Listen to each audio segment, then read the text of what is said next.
ಎಲ್ಲರೇ ಯಾರ್ದಾರ ಮನೆಗೆ ಹೋಗಿ ನಾನು ಬಿ ಜೆ ಪಿಗೆ ತೊಗೋಬೇಕು ತಾವು ದಯಾಪರರಾದತ್ತ ಯಾರ ಬಳಿ ಹೋಗೋದಲ್ಲ. ಸುಮ್ಮನೆ ನಾಳೆ ನೀವು ಟಿ ವಿ ಒಳಗೆ ಹೊಡಿಬೇಡ್ರಿ.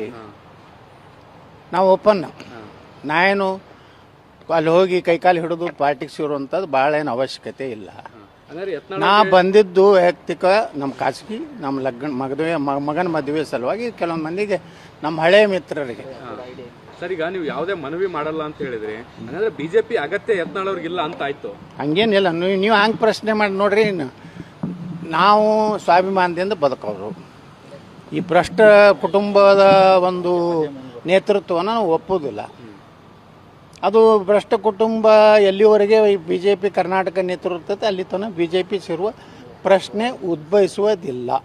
ಅಂದ್ರೆ ವಿಜೇಂದ್ರ ಅವ್ರು ಬದಲಾಗ ತನಕ ನೀವು ಬಿಜೆಪಿ ಸೇರಲ್ಲ. ಒಟ್ಟೆ ಆ ಭ್ರಷ್ಟ ಕುಟುಂಬ ರೀ, ಒಬ್ಬನೇ ಅಲ್ಲ, ಒಬ್ಬ ವಿಜೇಂದ್ರ ಅಲ್ಲ, ಒಬ್ಬ ರಾಘವೇಂದ್ರ ಅದಾನ, ವಿಜೇಂದ್ರ ಅದಾನ, ಯಡಿಯೂರಪ್ಪ ಅದಾನ, ಮತ್ತಿನ್ನ 3-4 ಅದಾವ ಮನ್ಯಾಗ.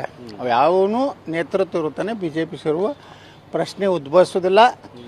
ನಾನು ಬಿ ಜೆ ಪಿ ತಗೋರತಿ ಯಾರ ಬಲ್ಲಿನೂ ನಾವು ಹೋಗೋದಿಲ್ಲ. ಅಲ್ಲ ಸರ್, ಈಗ ಯಡಿಯೂರಪ್ಪ ಅವ್ರ ಕುಟುಂಬ ಬದಲಾವಣೆ ಆಗೋ ತನಕ ನೀವು ಕಾಯ್ಕೊಂಡು ಕೂತ್ಕೊಂಡ್ರೆ ಮುಂದೆ ಅವಕಾಶಗಳು ಸಿಗ್ಬೇಕು. ಅವಕಾಶ ನಾವು ಅಷ್ಟಾಗಿ ನಾವು ಪ್ರಾದೇಶಿಕ ಪಕ್ಷ ಮಾಡಿರ್ತೀವಿ ರೀ. ನಾವ್ಯಾಕೆ ಇಲ್ಲಿ ಕಾಯ್ಕೊಂಡು ಕೊಟ್ಟಿರ್ತೀವಿ ಎಲ್ಲನ ಕಾಯ್ಕೊಂಡು ಕೊಂಡ್ರೆ ಅಷ್ಟೇನು ಹುಚ್ಚನಲ್ಲ. ಅವ್ರು ಕರಿತಾರೇನೋ ನೋಡ್ತಾರೇನೋ. ಪಶ್ಚಿಮ ಬಂಗಾಳ ಚುನಾವಣೆ ಆದ್ಮೇಲೆ ಕರಿಬೋದು, ಬಿಹಾರ ಚುನಾವಣೆ ಇದೇನದು, ಉತ್ತರ ಪ್ರದೇಶ ಚುನಾವಣೆ ಆದ್ಮೇಲೆ ಕರಿಬೋದು. ಯಾವ ಚುನಾವಣೆ ನೋಡೋದಿಲ್ಲ. ಅದು ನಿರ್ಣಯ ಸೂಕ್ತ ನಿರ್ಣಯ ತಗೋತೀವಿ.